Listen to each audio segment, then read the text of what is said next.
What happens when a controversial businessman begins to rub shoulders with the president?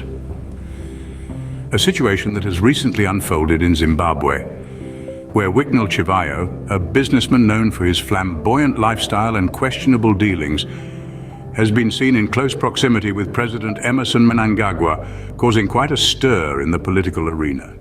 The controversy began when Chivayo made public appearances with Mnangagwa in Bulawayo. This unexpected partnership raised eyebrows within the government and the party leadership, particularly with Mnangagwa's deputies, Constantino Chiwenga and Kembo Mohade. The vice presidents were reportedly taken aback by these developments, wondering what was really happening. The fact that Mnangagwa was not disclosing his intentions added to their unease. Speculations ran high, with many suggesting that Chivayo was being favored for a top position within the party. Adding fuel to the fire, Chivayo and Mnangagwa were seen sharing a private jet, intensifying scrutiny and speculation within ZANU-PF circles. Chivayo was not just accompanying Mnangagwa at events, but also supporting his vision and policies, which some credit for his success.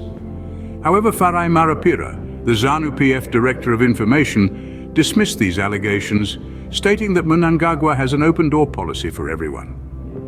He further highlighted that Chivayo was plowing back into society and supporting Mnangagwa's philanthropic programs.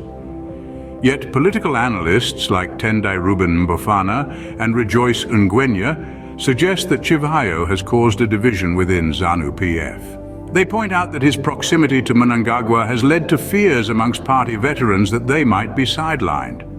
In an unexpected turn of events during the Easter holiday, Chivayo breached ZANU-PF and government protocol by receiving Mnangagwa at the ZCC Mbungo shrine ahead of Mohade. He further donated $1 million to the church to finance its national projects. To summarize, the recent public appearances of Chivayo with President Mnangagwa have caused a significant stir within the Zimbabwean political landscape. The reactions have been varied, with some viewing it as a sign of favoritism, while others see it as an example of Mnangagwa's open-door policy. Amidst all this, the source of Chivayo's wealth remains a mystery, further adding to the intrigue and speculation surrounding this unfolding saga.